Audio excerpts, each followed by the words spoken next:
हे जे पीक आहे हे मुगाचं पीक आहे. ह्या शेंगा आहेत त्या मुगाच्या आहेत आणि मूग हे डाळवर्गीय मध्ये मोडल्या जात आहे. मुगाचा उपयोग आपण रोजच्या आपल्या आहारात करत असतो.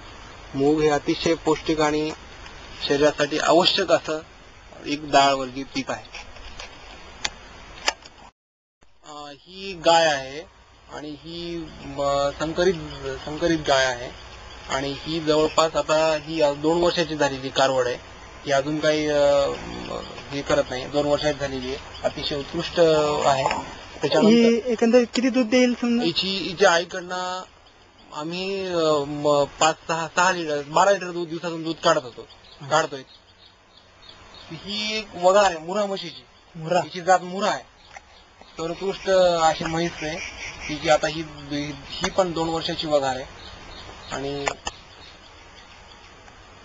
हे म्हणजे पिल्लू देण्याचं आहे. तर हे अजून गाभण झालेलं नाही. आता होईल. किती वर्ष लागते त्याला गाभण व्हायला? तर जवळपास अडीच वर्ष. इथं ही किती लिटर दूध देते? मुरा म्हैस ही 5 लिटर दूध देते. 5 लिटर दूध एका वेळेस म्हणजे दिवसातनं 10 लिटर. हा जो आहे हा कंपोस्ट खत आहे. हा याच्यामध्ये कंपोस्टिंग केलेलं खत आहे. हा शेणखतापासून जे आपल्याकडे जे गुरं ढोरं वासरं वगैरे आहेत त्यांच्या शेणापासून तयार केलेलं खत आहे आणि हे खत आम्ही हळदीला टाकत असतो. हे कंपोस्टिंग केलेलं खत आहे. या गेल्या वर्षीचं खत या वर्षी म्हणजे एक वर्ष असंच ठेवायचं पूर्णपणे.